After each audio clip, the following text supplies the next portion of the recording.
Eh bien, bonjour à tous et à chacun. Je suis Nicolas Viatek et je vous souhaite la bienvenue dans ce webinaire organisé en partenariat avec RH Info, Parlons RH et ADP dans le cadre des 24 heures RH.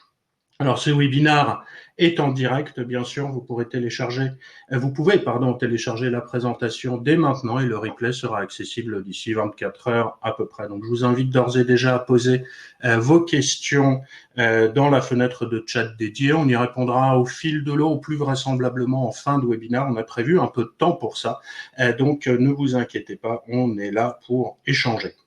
Alors, nous allons parler aujourd'hui de la gestion de carrière et des impacts de la crise sur les attentes des collaborateurs. Donc, nous avons quelques chiffres issus de la 5e édition de l'étude Workforce View qui fait le point sur les tendances de fond dans le monde du travail et les évolutions et nous aide à comprendre ce que la crise a changé dans nos façons de travailler. Mais surtout, nous sommes avec Delphine Douetto, responsable talent et développement chez ADP. Bonjour Delphine.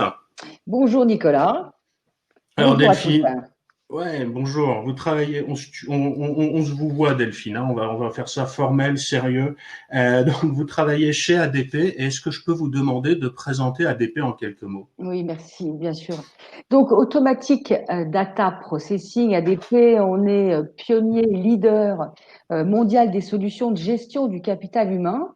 En fait, depuis 70 ans, nous accompagnons les entreprises de toute taille dans près de 140 pays, notamment pour les aider à gérer sereinement leurs ressources humaines en se focalisant sur l'essentiel. Donc, c'est un groupe qui délivre tous les outils pour accompagner les directions et les collaborateurs pendant toute la durée de leur présence dans l'entreprise. Donc, depuis l'intégration jusqu'au départ, en passant par la gestion des temps, la formation, la revue des talents, les entretiens et puis bien entendu notre socle qui est la paye et la gestion administrative du personnel. Parfait, merci beaucoup Delphine. Alors normalement, vous voyez sur l'écran le plan de notre webinaire aujourd'hui. Nous allons parler bien sûr de télétravail, mais plus généralement et surtout de l'impact de la crise sur les organisations, les managers, avec les résultats de l'étude Workforce View qui va nous apporter des éléments de ressenti, bien sûr que nous allons commenter, avant de parler un peu des compétences qui ont été mises en exergue et qui ont montré en fait leur prévalence dans ces temps de crise et qui convient sans doute de privilégier pour que les entreprises puissent gagner en agilité et en adaptabilité. Alors évidemment, cette crise, elle a profondément secoué le monde du travail et les organisations. Elle a aussi prouvé, parfois au forceps un peu, mais quand même prouvé que le télétravail, c'était quelque chose de possible dans beaucoup d'organisations. Et quand je parle de télétravail ici, je parle vraiment de tout ce qui, de l'ensemble du télétravail. Donc le travail à domicile, bien sûr le télétravail tel qu'il existe de façon plutôt traditionnelle, mais voilà, on va pas rentrer dans les distinctions juridiques là-dessus. Euh, Bon, on a vu aussi qu'un leader mondial de l'automobile a annoncé que le télétravail, ce serait désormais la norme, avec seulement 1 jour et demi de présence hebdomadaire sur site. Twitter annonce qu'il veut pérenniser son dispositif de télétravail. D'autres GAFAM annoncent que leurs collaborateurs ne vont pas revenir au bureau avant 2021. Mark Zuckerberg dit qu'il envisage le travail pour 50% de ses collaborateurs. Alors Delphine, beaucoup de ces entreprises ont été assez pionnières en fait dans l'invention des modes de travail de demain qui sont pour partie devenus la norme. Mais bref, elles ont été vraiment en pointe là-dessus. Aujourd'hui, on voit qu'elles switchent massivement vers des modèles de travail à distance, de télétravail. Est-ce qu'il faut les suivre sur ce terrain-là? Alors, si les suivre, c'est engager des discussions dans les entreprises autour du télétravail pour augmenter le télétravail. Oui, bien sûr, selon moi, il faut les suivre. Maintenant, si c'est mettre 100% des collaborateurs en télétravail, non. Alors, sans parler du fait qu'il existe beaucoup de métiers pour lesquels le télétravail n'est pas possible, mais au-delà de ça, pour moi, c'est vraiment une question finalement de curseur, une question d'équilibre. On l'a vu dans notre dernière étude Workforce View, 25% seulement des entreprises ont mis en place une politique en matière de télétravail. Donc, les entreprises peuvent aller encore beaucoup plus loin sur ce sujet. Maintenant, le télétravail, c'est vrai que tel qu'on l'a vécu là ces derniers temps, c'est pas vraiment ce que on peut appeler du télétravail, hein, puisque c'est du télétravail qui était total, qui était en continu, et surtout qui nous a été imposé. Donc la crise va, selon moi, indubitablement obliger les entreprises à engager une réflexion sur le télétravail. Et je lisais encore un article, enfin une étude il y a quelques jours, 3 collaborateurs interrogés sur 4 disaient vouloir faire plus de télétravail à l'avenir. Donc ça promet des échanges intéressants dans les entreprises. Alors, Delphine, vous dites 25%, hein, 25%, c'est ce qui ressort en effet de la 5e édition de l'étude Workforce View. Je vous rappelle rapidement, Workforce View, c'est une étude qui est réalisée par l'Institut de recherche ADP et qui interroge près de 32 000 salariés dans 17 pays sur 5 continents et qui fait le point sur leur état d'esprit et leurs attentes avant et au cœur de la crise. Hein, et c'est important, elle est donc aussi disponible en téléchargement. Donc, enfin bref, je disais avant d'être brutalement interrompu par moi-même, 25%, c'est extrêmement peu. En fait, on peut en conclure que les entreprises n'étaient, pour ainsi dire, pas préparées à massivement télétravailler. Effectivement, pas du tout préparé, mais après tout, pourquoi se préparer, hein? Beaucoup d'entreprises pensaient que finalement travailler à la maison, eh bien, c'est juste déporter le travail du bureau à la maison. Or, finalement, c'est très différent, surtout quand on parle de 100% du télétravail. On l'a bien vu, ne serait-ce que chez nous. On a un plan de gestion de crise chez ADP qui est mis en place depuis longtemps, c'est-à-dire que 2 fois par an, toute l'entreprise se met une journée en télétravail. Ça nous a permis effectivement d'être prêts, hein, d'être prêts en tous les cas techniquement parlant. Mais là, je me dis, mais comment font les entreprises qui n'avaient pas le matériel, qui n'avaient pas le réseau, qui n'avaient pas l'organisation qui était prête pour cela? Imaginez les collaborateurs qui sont restés quasi sans contact avec leurs managers, avec leurs équipes, parfois pendant plusieurs semaines. Quel est l'impact sur les salariés? Quel est l'impact sur l'engagement des collaborateurs? Et en plus, c'est vrai que lorsque vous avez des collaborateurs qui sont en télétravail, alors ça paraît évident, hein, mais on ne peut pas les gérer comme s'ils étaient à côté de nous. Donc il est important d'accompagner, il est même nécessaire de sensibiliser aux risques les managers comme les collaborateurs et les sensibiliser surtout au bon usage finalement du télétravail. Mais ça a pourtant fonctionné quand même.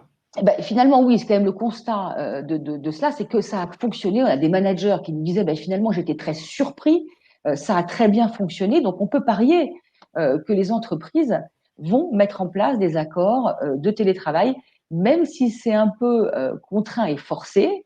Et c'est vraiment une très bonne chose parce que ça fait un moment que les salariés disent qu'ils ont envie, qu'ils ont besoin, qu'ils souhaitent plus de flexibilité.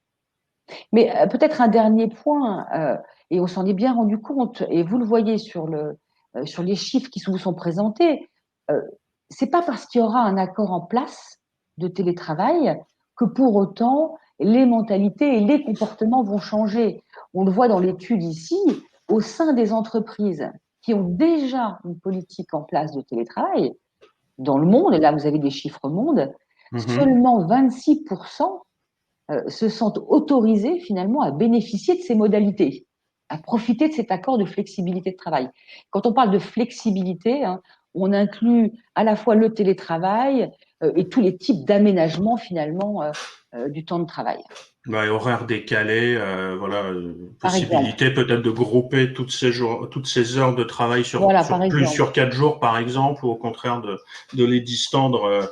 Ok, Exactement. mais alors déjà là, on voit que ces chiffres au niveau monde, ils sont pas super bons. Est-ce qu'il y a une spécificité française par ailleurs? Oui, on a vu effectivement que dans l'étude que les salariés français, en tous les cas ceux qui ont été interrogés, étaient les moins ouverts au travail flexible.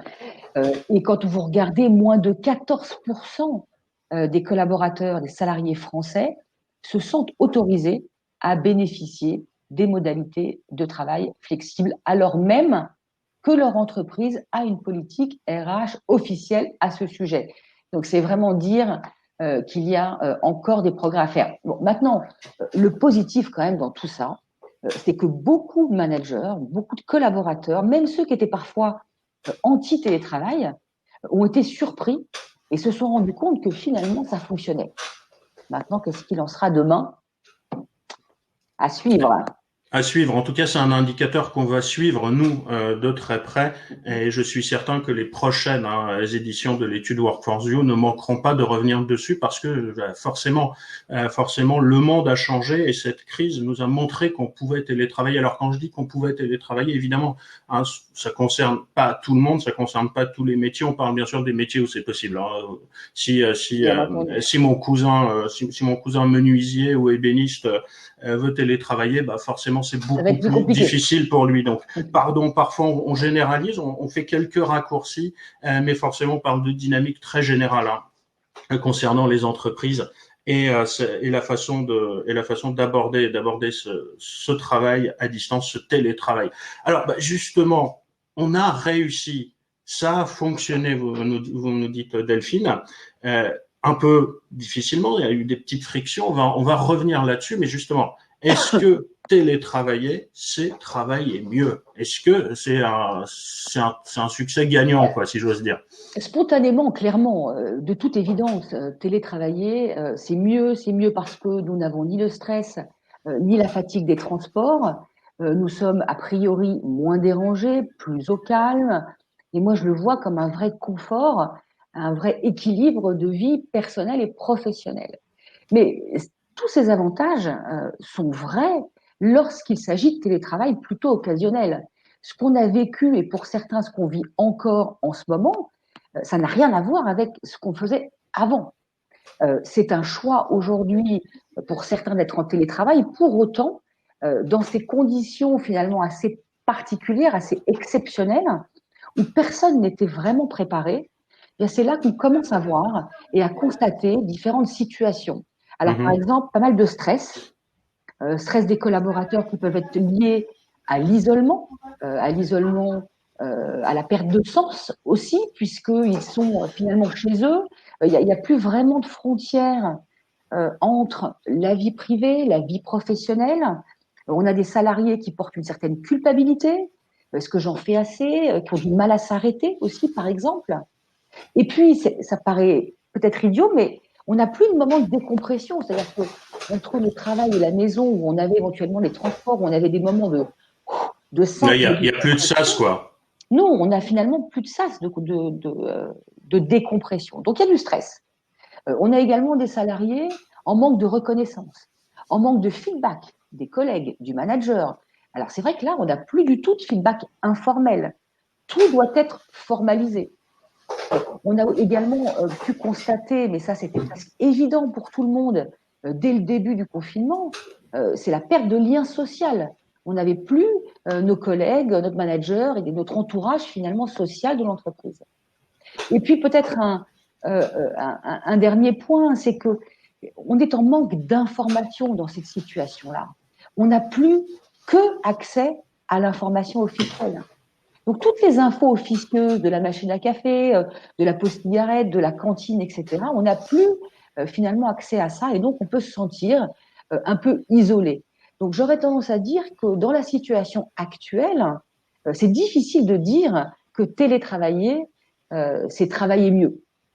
On va continuer à en parler. Il y a Marie-Pierre dans le chat et je vous invite à poser les questions dans le chat qui nous dit selon l'INSEE, seulement 25 à 27% des actifs français ont télétravaillé durant le confinement. C'est-à-dire qu'une immense majorité a soit travaillé sur site, soit n'a pas travaillé du tout. Elle nous dit que ça relativise évidemment notre propos et votre propos, Delphine. C'est évident. On parle là de l'impact le plus visible. Évidemment, pour les collaborateurs qui étaient en activité partielle, il y a peut-être un certain nombre de mesures qui ont été prises dans certaines entreprises, encore que ce soit pas forcément évident. Quand je suis en activité partielle, est-ce que mon patron, est-ce que mon manager peut m'appeler pour prendre de mes nouvelles? Normalement, il n'est pas vraiment censé le faire si je suis à 100% d'arrêt. Pour ceux qui ont eu une activité, on va dire réduite, évidemment, ces problématiques de maintien du lien, elles ont continué à persister. Pour ceux qui étaient sur site, ils ont été confrontés encore à d'autres difficultés. C'est sûr. Surtout qu'avec le mélange entre la vie personnelle et professionnelle, là, c'est encore plus compliqué dans ces conditions-là, clairement. Ouais, mais alors justement, quand on est à distance, un peu loin des yeux, loin du cœur, on se dit que cet engagement du collaborateur, il devient encore plus central. Et comment est-ce qu'on peut faire pour le maintenir, Delphine Douatteau? C'est un peu tout l'enjeu du télétravail, c'est-à-dire réussir à maintenir à la fois dans ces conditions l'engagement individuel et l'engagement d'équipe, ça peut être compliqué. Ce que je conseille aux managers, notamment pour la partie engagement individuel, c'est de maintenir le lien, de maintenir la relation avec des échanges particulièrement réguliers, pardon, et Mhm. beaucoup plus de formalisation, beaucoup plus que d'habitude. Et puis là, l'idée, c'est aussi d'écouter, alors ça paraît évident encore une fois, mais d'écouter vraiment, d'essayer de sentir, d'écouter entre les lignes, quelque part comment va le moral, comment le collaborateur se sent dans les conditions dans lesquelles il travaille. Et puis le manager doit veiller à donner du sens au travail de ses collaborateurs, à donner du feedback positif, constructif le cas échéant, en tous les cas à vraiment maintenir cette communication. Quant à l'engagement d'équipe, finalement, on est à peu près dans la même situation. C'est-à-dire que l'idée, c'est de formaliser des rendez-vous réguliers, de pouvoir se voir, mais pas seulement pour échanger et partager au niveau du travail, pas que des sujets professionnels. Le personnel est aussi important. Par exemple, moi, j'aime bien la météo. J'aime bien savoir comment chacun se sent, comment va le moral, et on peut faire un tour de table juste pour donner la possibilité à chacun aussi d'échanger et de parler d'autre chose que de travail dans ces conditions-là. Alors évidemment, la façon dont on a vécu ce télétravail-là pendant cette crise était particulière, mais je me dis qui peut le plus, peut le moins quand même. Et le monde en télétravail forcé, en résidence surveillée presque, c'est très différent du télétravail habituel. Mais enfin, euh, là on a eu en fait des collaborateurs dans cette situation et des managers dans cette situation sur une échelle massive, jamais vue jusqu'à présent. Et j'imagine qu'il y a des leçons qu'on peut en tirer. Moi, je vois cette crise, en tous les cas sanitaires, comme un énorme coup de pied dans une fourmilière. Pour moi, là, évidemment, on le disait, l'impact le plus visible, c'est le télétravail. Mais cette Mmh. crise, c'est l'occasion, j'en suis sûre, d'apporter un regard nouveau sur nos modes de collaboration et sur la flexibilité au travail. Sur la relation finalement entre l'entreprise et ses hommes, tout le monde du travail, c'est l'occasion de discuter, d'échanger. Donc je vois finalement la crise comme un accélérateur. Ça me fait bizarre, mais j'ai envie de citer Lénine qui disait la confiance n'exclut pas le contrôle. Bien Et sûr. on a ce tropisme en France hein, du manager un peu contrôleur qui a envie de surveiller ce qui se passe. Il y a une forte culture du présentéisme. Euh, est-ce qu'on ne voit quand même pas que ce télétravail forcé nous a montré en fait une supériorité et une efficacité beaucoup plus importante de la confiance dans l'entreprise par rapport au flicage, on va dire un peu à l'ancienne. Effectivement, la confiance pour moi, est vraiment le socle et la base. Euh, à titre d'exemple, chez ADP, on a mis en place un accord de télétravail. Le premier point que nous abordons avec les managers lors de toute demande de télétravail, c'est la confiance. C'est que c'est Mm-hmm. vraiment la condition sine qua non pour la bonne mise en place d'un télétravail.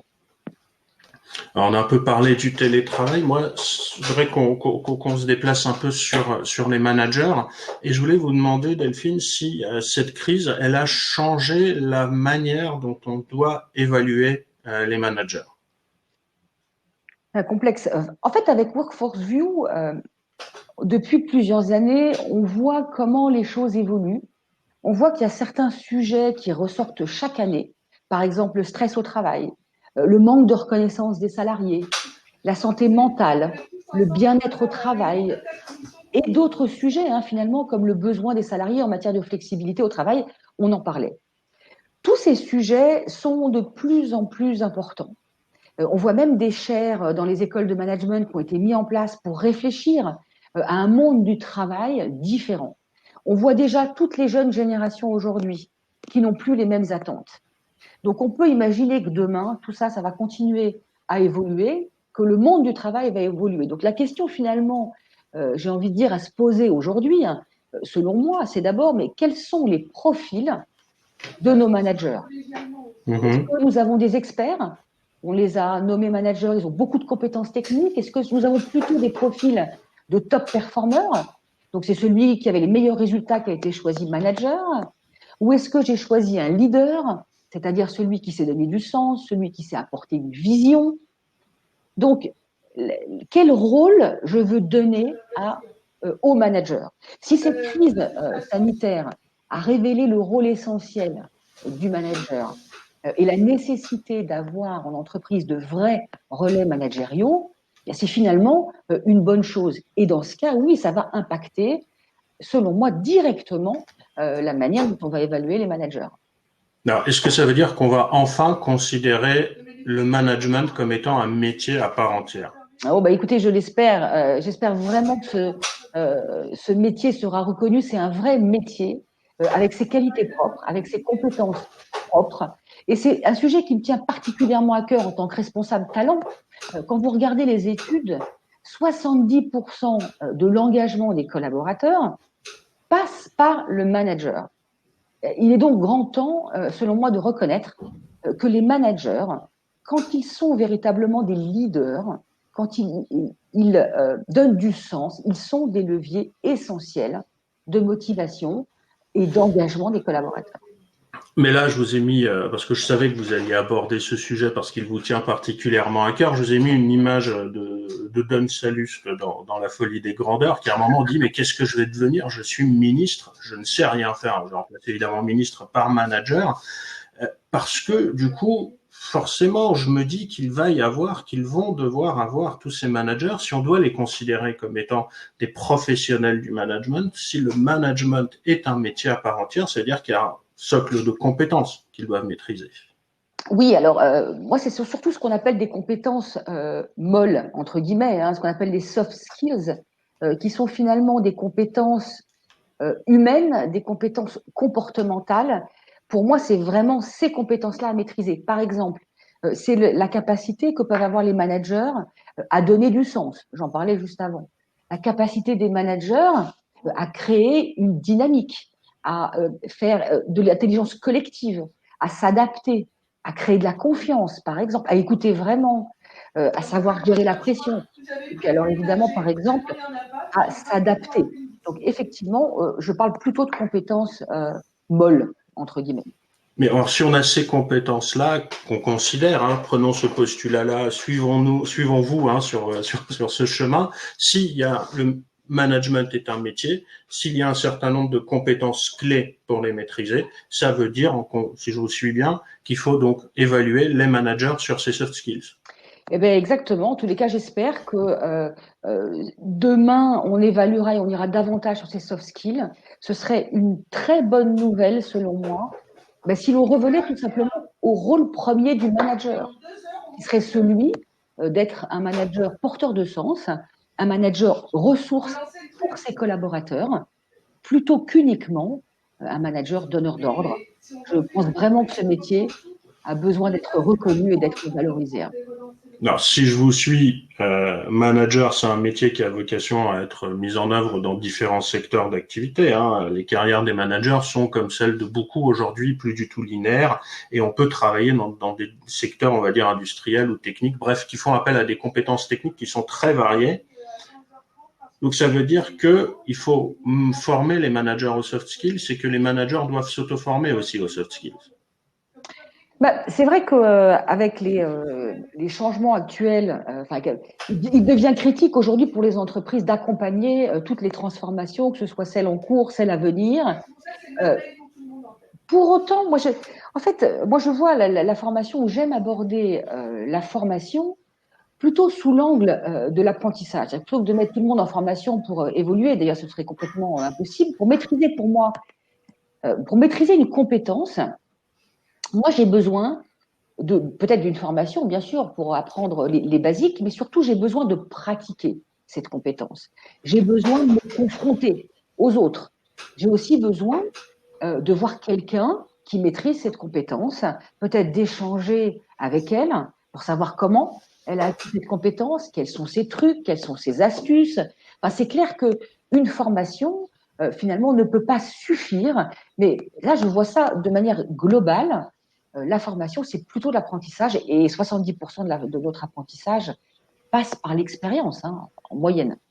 Parce que c'est la difficulté que moi je vois, hein. C'est-à-dire je vois assez bien comment on peut essayer d'acquérir une expertise, je sais pas moi, en résistance des matériaux ou peut-être même qui sent en présentation de webinar, truc de fou quand même. Mais porter attention aux besoins d'autrui, se faire confiance. Il y a aussi quelqu'un qui mentionne dans le chat l'exemplarité comme étant peut-être une de ces compétences molles essentielles. Je sais pas si c'est une compétence ou une valeur. On peut voir si on a envie de préciser ça. Mais bref, ok, exemplarité, apprentissage. Mais on fait comment en fait pour développer ça s'apprend comment une soft skill, quoi. C'est un peu ça que j'ai envie de vous demander. Moi, je dirais que la différence entre l'acquisition d'une compétence technique et l'acquisition d'une compétence dite plus humaine ou plus relationnelle, c'est davantage, c'est le fait qu'il y aura beaucoup plus d'observation, beaucoup plus de pratique que de formation. Bien sûr, il existe des formations, mais on sera davantage dans la pratique et dans l'observation. Il y a des outils et d'excellents moyens, par exemple, qui permettent de travailler ces soft skills, comme le mentorat, le tutorat, le coaching. C'est un excellent moyen de modéliser finalement le comportement qui est attendu. Euh, et puis, je rebondis sur ce que vous disiez, Nicolas, et sur la notion d'exemplarité. Alors effectivement, je le verrais peut-être pas comme une compétence molle. En tous les cas, évidemment que l'exemplarité, c'est le premier critère. Enfin, c'est le premier. C'est la base. Je trouve pas mon mot, mais c'est vraiment la base du management. C'est-à-dire que comment est-ce qu'on peut demander à un collaborateur de faire quelque chose que nous-mêmes nous ne faisons pas. Donc oui, l'exemplarité, mais ça, dans beaucoup d'endroits, hein, sans faire de parallèle, mais quand on est parent, on a aussi cette notion d'exemplarité qui me semble absolument essentielle. En tous les cas, pour terminer sur ce point, dans l'étude Workforce View, la très bonne nouvelle de cette étude, c'est que les salariés disent vouloir apprendre et disent se sentir en confiance pour apprendre. Ça, c'est plutôt une très bonne nouvelle puisqu'il va falloir apprendre à mettre en cause et changer. La moins bonne de cette étude, c'est qu'il semble que les employeurs n'offrent pas les opportunités que les collaborateurs estiment méritées. En tous les cas, c'est ce qui ressort de l'étude. Donc, je dirais que c'est un vrai sujet d'entreprise. Pour moi, ce n'est pas un sujet RH. Les entreprises doivent devenir des entreprises apprenantes, c'est-à-dire que nous avons la responsabilité en tant qu'entreprise de développer l'employabilité de nos collaborateurs. Et avec toutes les problématiques d'engagement et de rétention, c'est aussi un moyen de retenir nos collaborateurs. Alors, on reviendra peut-être là-dessus. On nous signale dans le chat, un commentaire quand même pas inintéressant, dit les managers doivent aussi avoir des hard skills pour être crédibles vis-à-vis de leurs collaborateurs. Est-ce qu'il n'y a pas une tendance de fond aujourd'hui à survaloriser ces compétences comportementales par rapport à ce qui faisait ou qui fait le socle, hein, souvent de ce qui est perçu comme étant la compétence dans l'entreprise? C'est-à-dire que là encore, pour moi, c'est vraiment une question d'équilibre, une question de curseur. On va pas faire que, effectivement, on n'attend pas d'un manager qui soit que des soft skills ou qu'il ait que des hard skills. Maintenant, j'ai encore un exemple récent dans l'entreprise d'une manager qui ne connaissait rien au métier technique, qui a récupéré une équipe qui faisait que du technique. Et vraiment, au départ, elle s'est sentie un peu démunie. Et finalement, par ses qualités managériales, d'écoute, de coaching de ses collaborateurs, elle a gagné toute la confiance de son équipe, qui au départ, pourtant, n'avait pas, enfin, ou était plutôt assez méfiant parce qu'elle n'avait pas la compétence technique. Bon, voilà, je trouve qu'il y a un bon équilibre à trouver entre les deux et avec de l'écoute, de l'accompagnement, du coaching. Le manager, on lui demande quoi? On lui demande d'être facilitateur, d'être, pour moi, ressource et le lien avec la direction. Alors, il y a quand même cette notion de compétence, de crédibilité qui revient beaucoup dans le chat. On va revenir à vos questions. N'hésitez pas à continuer d'en poser. J'essaye de vous lire. Je prends des notes et on va y répondre. Est-ce que il y a des conseils quand même concrets que vous pourriez donner aux entreprises d'aujourd'hui qui vont reprendre le travail, qu'il soit à distance ou pas, mais qui en tout cas reviennent, voilà, reviennent au cœur de l'action, au cœur de leur activité. Alors, partir du moment où le collectif de travail a été pas mal mouvementé pendant ces derniers mois, je dirais que d'abord en premier, de soutenir le collectif de travail. Patrick Bouvard en parlait dans son webinaire précédent. Il y a eu vraiment un sentiment d'isolement. Et donc, il est nécessaire de combattre ce sentiment d'isolement. Donc, soutenir le collectif du travail par des réunions régulières, par exemple, hein, et pas, je le disais, que des temps de travail, des temps d'expression qui permettent de réguler les tensions, qui permettent de répondre aux besoins de reconnaissance de nos collaborateurs, et puis aussi de les aider à se sentir finalement faisant partie appartenant à un collectif, un sentiment d'appartenance. Ensuite, les entreprises doivent absolument, selon moi, continuer à communiquer de manière transparente. C'est très important pour rassurer. Si on ne sait pas, on ne sait pas, mais le dire, en tous les cas, être clair. Pourquoi pas, les entreprises où il y a eu plus de souffrance, proposer des lignes d'écoute psychologique pour nos salariés, ce qu'on a mis en place, par exemple, chez ADP, on l'a vu dans d'autres entreprises. Pourquoi pas des séances de méditation, un peu de recul. Et puis moi, j'avais envie de proposer aussi aux entreprises un groupe de travail pour organiser, finalement, pour réfléchir à nos nouveaux modes et nos nouvelles façons de travailler. Pourquoi pas en profiter pour réunir des personnes de services différents et réfléchir à comment est-ce que on pourrait mieux ou collaborer différemment. Il y a sûrement des choses très positives à retirer de cette expérience. Donc réfléchir à une collaboration différente. Voilà. Merci, merci pour cet aperçu, Delphine, hein, de l'étude Workforce View. On va continuer d'en parler avec notamment vos questions. J'en ai déjà présélectionné quelques-unes au fil de l'eau. N'hésitez pas à en poser quelques-unes complémentaires. On a un petit peu de temps pour y répondre. Alors, selon vous, Delphine, ce succès du télétravail durant la crise traduit-il de plus en plus un certain mal-être ou un inconfort de travailler en présentiel dans l'entreprise? Ah, c'est intéressant comme question. Je crois qu'effectivement, on sent depuis quelques années, on le voit très bien encore une fois dans l'étude, qu'il y a un certain malaise des salariés, un problème d'engagement, un problème de reconnaissance. Donc, il est clair que le télétravail a tout d'un coup fait réfléchir les collaborateurs. Je disais encore hier qu'un collaborateur sur deux s'est posé des questions sur le sens de son travail. Donc oui, clairement, la crise va avoir créé, en tous les cas, des changements et va provoquer clairement des changements aussi. Donc oui, ça va être compliqué de retourner sur site. C'est pour ça que on va être obligé de mettre en place des accords. C'est pour ça qu'on va repenser le travail différemment. Et moi, j'ai envie de dire, bah, tant mieux. Tant mieux. Si cette crise a provoqué ce coup de pied dans la fourmilière, tant mieux. Il fallait qu'on ait des discussions. Alors, est-ce qu'il ne sera pas trop difficile, à votre avis, pour certains de retourner sur site après de longues périodes en télétravail? Oui, ça risque d'être difficile, mais il va falloir effectivement, comme tout changement, devoir se réadapter. C'est redéfinir un collectif. J'entendais un consultant qui me donnait un exemple de collaborateur qui avait été tellement isolé pendant le télétravail, avec un manager qui ne savait pas grand-chose, qui n'a pas été très présent, et qui se dit, une fois qu'il rentre dans l'entreprise, ou qui s'est dit, mais finalement, à quoi il sert mon manager? Donc, est-ce que je suis pas mieux chez moi? Est-ce que je peux pas finalement travailler tout seul? Donc, oui, c'est plus difficile. Les managers ont un rôle essentiel pour moi dans cette situation-là. Et si la confiance est la condition sine qua non, comment prendre la décision et surtout la communiquer de façon objective? Est-ce qu'il n'y a pas un décalage là entre volonté de confiance, de transparence, d'efficacité? Je suis pas sûre de comprendre, excusez-moi. Alors, si la confiance est la condition sine qua non, comment prendre la décision surtout la communiquer de façon objective. La décision d'être en télétravail?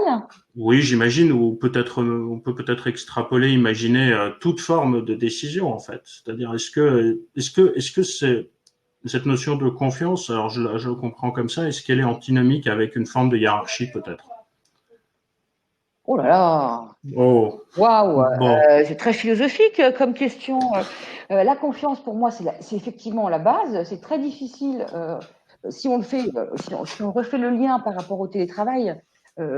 Clairement, le fait de ne pas avoir la confiance euh, nous empêche, en tout cas, nous pose un vrai problème sur la mise en place du télétravail. Je suis embêtée parce que je vois. Je suis désolée, je suis pas c'est pas à grave, l'aise avec pas grave. On va cette basculer aux questions suivantes. Il y en a beaucoup, beaucoup qui Oui, arrivent. j'arrive pas à tout lire. Moi, je suis navrée non plus.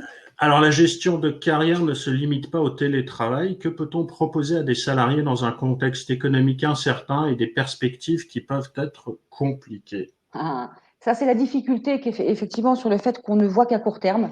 Aujourd'hui, qu'on ne peut plus prévoir à long terme. Donc, un collaborateur a besoin. J'ai des trous de mémoire.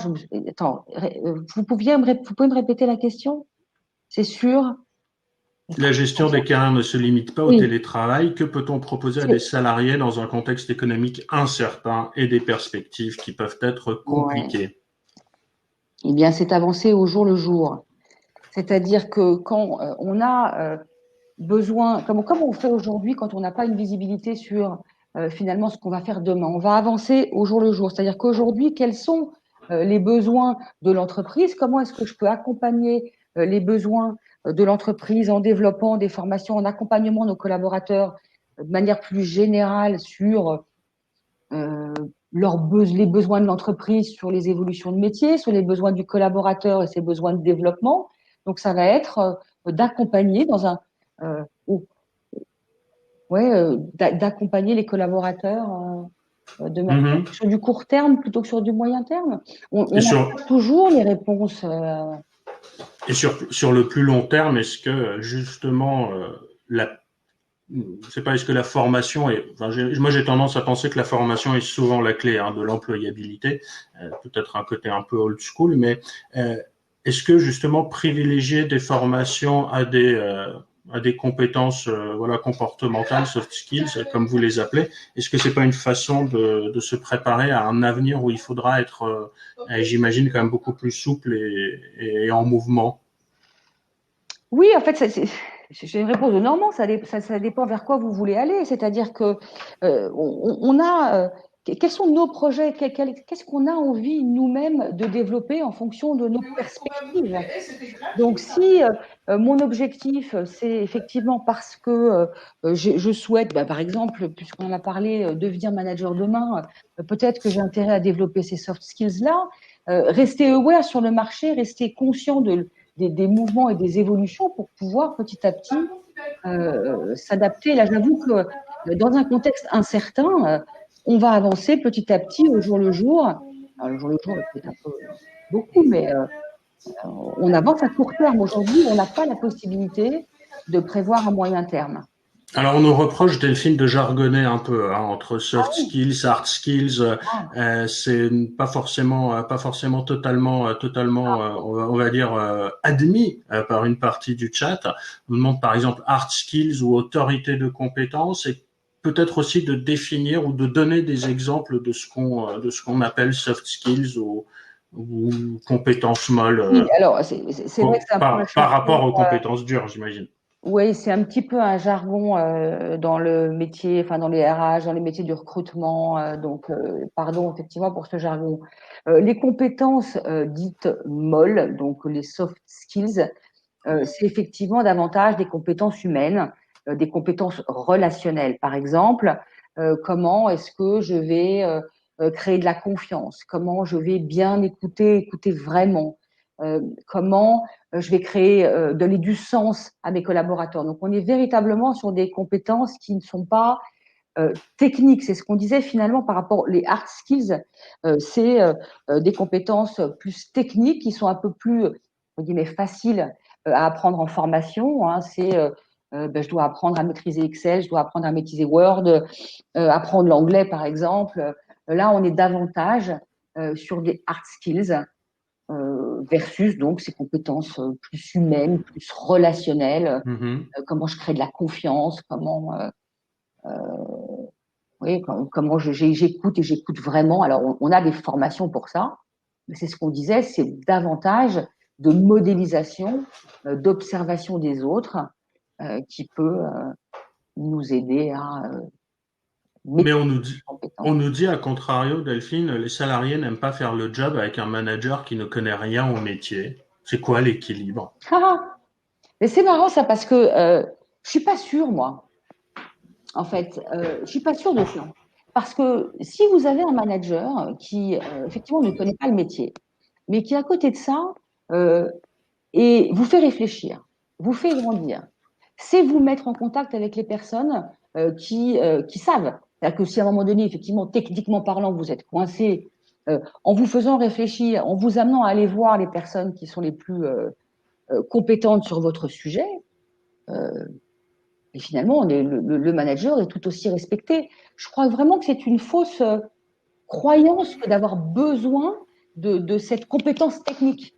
Si un bon manager coach, il vous fait vous poser les bonnes questions et il vous-même va trouver vos propres solutions et il vous fait grandir et vous avez appris. Finalement, le manager que l'on va voir et à chaque fois qu'on pose une question, on nous donne une réponse, on observe sur le moyen terme que très vite, le collaborateur étant euh, dépendance de son manager et plutôt que de réfléchir par lui-même à trouver une solution, il va aller voir son manager pour obtenir la solution. Donc finalement, on développe davantage l'autonomie et les compétences de ses collaborateurs en leur posant des questions. Mais Alors je groupe quelques questions parce qu'on va pas forcément avoir le temps de tout évoquer. Pas mal de questions autour de il faut laisser le temps aux managers pour leur permettre de faire leurs preuves. Dans un contexte où souvent on attend des résultats immédiats, on nous parle pas mal d'entreprises qui naviguent à vue, de la difficulté de donner du sens et notamment de faire de permettre aux managers de transmettre ce sens à leurs collaborateurs pour leur permettre de se projeter un peu vers l'avenir. Est-ce que c'est pas antinomique avec le pilotage par la performance? Je dois sortir mes chiffres quarter par quarter et si jamais je suis pas au niveau, je me fais dégager. Est-ce qu'on peut quand même voilà. arriver à prendre le temps encore?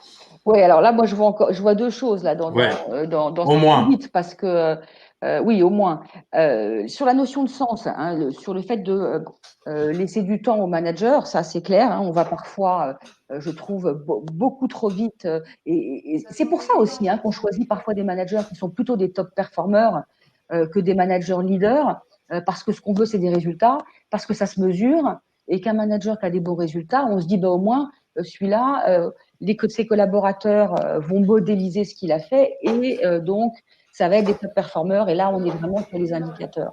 Mais pour moi c'est un mauvais calcul parce que lorsque je vais revenir sur justement la notion de sens, comment est-ce qu'on donne du sens? En fait, moi je suis sidérée de me rendre compte que très souvent les collaborateurs n'ont pas la vision, la big picture. Pourquoi? C'est quoi les objectifs de l'entreprise? Pourquoi elle a ces priorités-là? Qu'est-ce qu'elle cherche à accomplir?